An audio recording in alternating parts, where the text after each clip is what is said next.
I think this is one to start with a warning. This is probably going to be challenging for some people. So, if you're not in a particularly good frame of mind, don't listen to this because it will challenge, well, what you believe you are. So the title is Contingent You. Contingent being might have been, might not have been. And the word contingent is loaded. I'm not going to go into all the implications of that, but as you'll see shortly, even Spinoza said, well, you might have existed and you might not. The nature of reality is such that we perceive and live in a world of things that are all transitory. They don't, some things don't last very long. I think a mayfly lasts for a day or something, and there are things that have even shorter lives than that. But of course it's all relative. Anyway, why are we not particularly prone to want to hear about our own nothingness? Well, it directly challenges the life force in us. The life force will do anything to reinforce its position in life. So you will want to get a better job, a more attractive mate maybe, better breeding partner. You might want to go to the gym to make sure you're healthier and all this stuff. The life force is very, very strong. And in fact, all our emotions and sufferings and joys in the main, not entirely, but in the main, come from whether this life force is being enhanced or whether it's being diminished.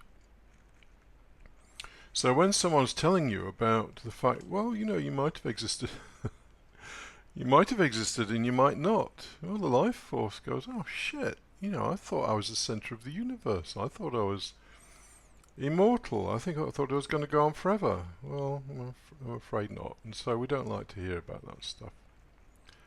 But here's the thing, I'm only going to mention it once. We're all going to die. You either die consciously or you die unconsciously. Most people die unconsciously. It just happens to them at some point. To die consciously is pretty similar to what Schopenhauer talks about in his denial of the will to life, right at the end of his wonderful work, The World as Will and Representation. But, this can be a gradual process. It doesn't all have to happen at once. You can just stare the nature of reality in the face and figure out that actually you're not immortal and that actually you're pretty much nothing. But there's a strange thing happens. If you can do that, then something else comes about. Well, what is that something else? Well, I'm not going to say. Do the fucking thing yourself and find out. But it requires, obviously, great courage to look reality in the face. Not to become some kind of depressive or constant complainer, which is what a lot of people do. They get stuck there, forever complaining or in some depressed mood. Oh shit, I'm going to die and life's a pile of crap and... Well, if you get stuck there, you get stuck there. But all that says is that people who complain like that and get stuck there are more in love with life than people who don't.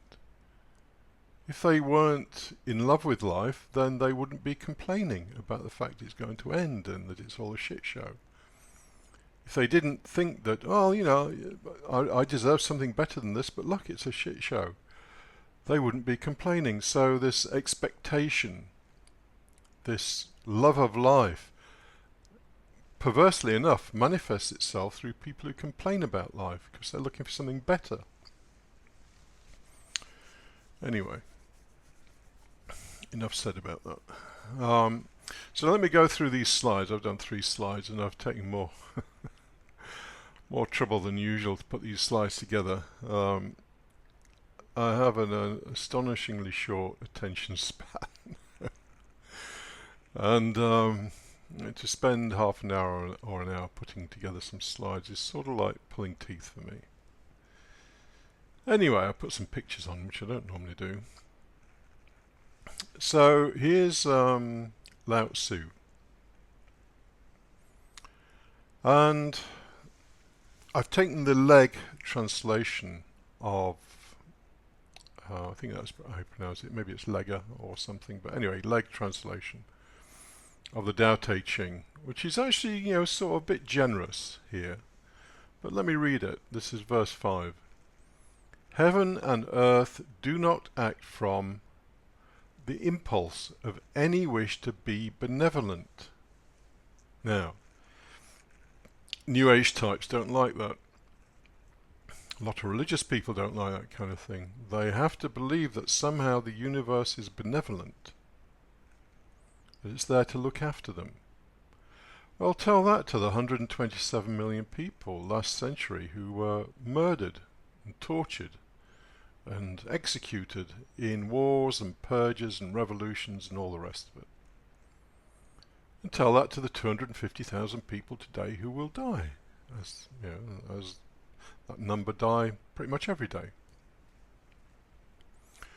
I don't think they probably believe that heaven and earth act from any kind of sense of benevolence.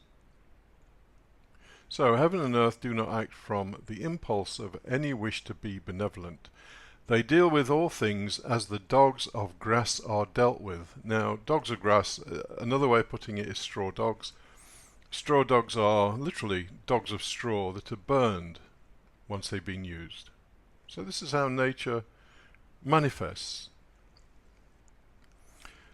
We have heaven and earth, which operate according to its own rules and laws and forces, and a whole pile of stuff manifests. It serves some kind of purpose, and then it's discarded. Elsewhere in the Tao Te Ching, Lao Tzu talks about heaven being like a pair of bellows. On the sucking in, it sucks in all the expired generations, and on the blowing out, it blows out a new generation, and this action happens over and over and over again. Of course, the New Ages have got hold of the Tao Te Ching to try and make the world look pretty. But if you really read it, it's quite devastating stuff. I think there are even probably feminist versions of the Tao Te Ching. There are probably MGTOW versions of the Tao Te Ching. MGTOW being men guy in their own way. So anyway, a whole pile of perverted versions, but the Lega one is quite old, so that's the one that I use. So, but he goes on to say, the sages do not act from any wish to be benevolent. Well, oh my goodness. All these gurus and sages who, have got flowers around their necks and offer their hands out to be touched and all this kind of thing. Acting from some, or feigning at least anyway, some kind of act of benevolence. The sages do not act from any wish to be benevolent. They deal with the people as the dogs of grass are dealt with. So someone who's sort of woken up a little bit sees this constant recycling of stuff in the world, the inhale and the exhale of the bellows, as Lao Tzu would call it. They say, it's basically all straw dogs. It's kind of used and then discarded, used and then discarded. New generation, old generation, new generation, old generation. Just goes on and on and on. But actually, he's fairly easy with that. There's a picture of this. Obviously it's not a real picture of Lao Tzu, but some guy on a cow, on an ox. And the ox has significance, but I won't go into it here. But notice he hasn't got hold of the reins on the ox. They're just hanging from its horns. He's not trying to steer this thing. He's just happy riding on the back of it. This ox or bull represents your beast, your real nature. and he's at one with it. He's just riding on the back of it, admiring the scenery, and there's a young boy in front leading the whole thing on. Anyway, there's more to say about that, but the main point I'm making here is that heaven and earth, clearly, from our perspective anyway, operates from a whole pile of laws, which I'm going to get onto shortly. The things that manifest are always temporary. Yeah, an exhale, an inhale. Blow out a new generation, suck in the old generation. And this is the way it works. So we are part of that exhale and inhale, and I'm nearer the I'm nearer to being inhaled than exhaled. In fact, a few weeks ago I was fairly near to it, probably the nearest I've ever been to actually, but that's another story. So let me get on to Spinoza. There are great similarities between Spinoza and Taoism and Zen. And, people read Spinoza and they can't understand the fucking thing. And, it took me a long, long time. Fortunately, I was helped for a couple of years by someone. But Spinoza's littered with all kinds of weird statements. I don't know what he was on or where he got all this from, but here's one of his weird statements. The essence of man does not involve necessary existence. Well, it would take an hour to explain all the words in there, because almost every word means something. But what he's saying is that you might have been and you might not have been. So, the essence of man does not involve necessary existence. That is, from the order of nature, it is equally possible that a certain man exists or does not exist. What a strange statement to talk about someone not existing, or the possibility of you or I not existing.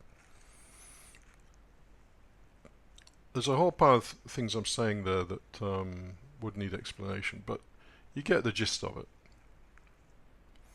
He's saying that whether you exist or not is really just down to the order of nature, to use his words.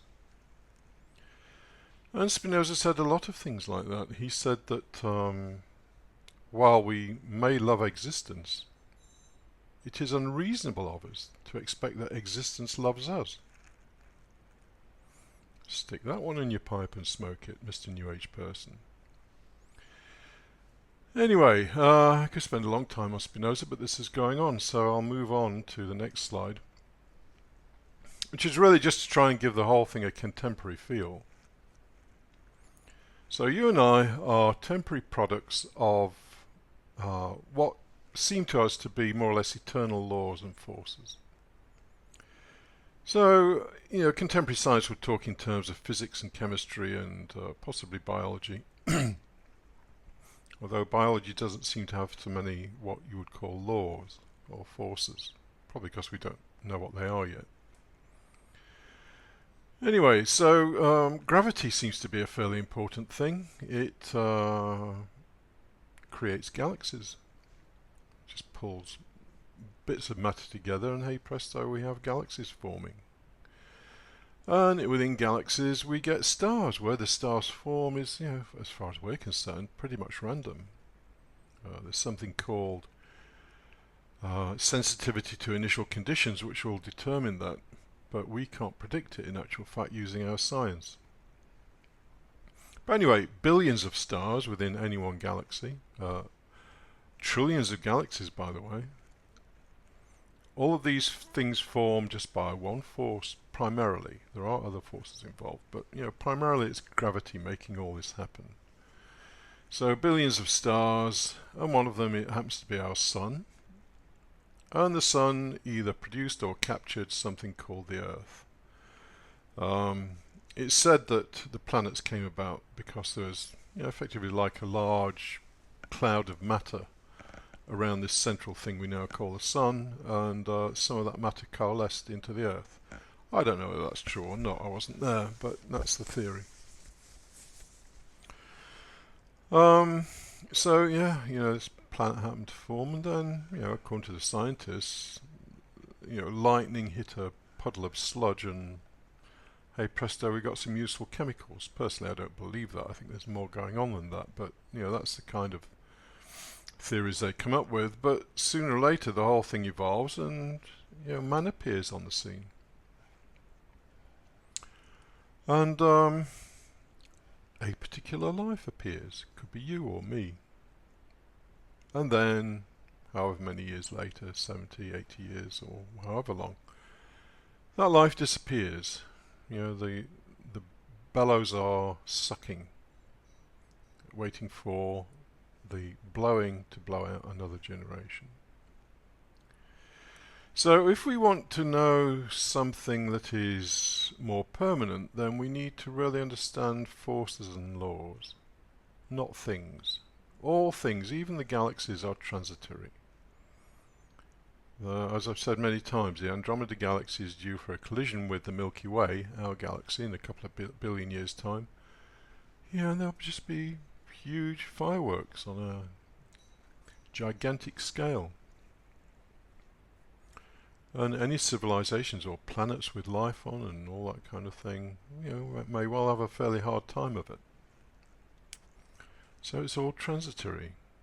And as Lao Tzu says, a different version of the verse I gave, heaven is heartless, treating all things as straw dogs. Everything is disposable, including you and I. But here's the weird thing. The more you understand reality and do not tell yourself fairy tales, the more the universe becomes a joyful place to be. How strange, eh? Going through all this negation of how important you are, well, how you're not important, how you are transitory, how everything around you is transitory, how heaven, nature if you want, is heartless, how everything is just used and disposed. But actually, once you've got over all of that, because all of it at the end of the day we object to because it threatens our little egos, because we believe we are the center of the universe. So, I'll finish on what I started with. You either die consciously or unconsciously. To die unconsciously is to die in a neurotic state, having spent all of your life afraid of death. To die consciously is also painful, but you lose the neuroses to some extent.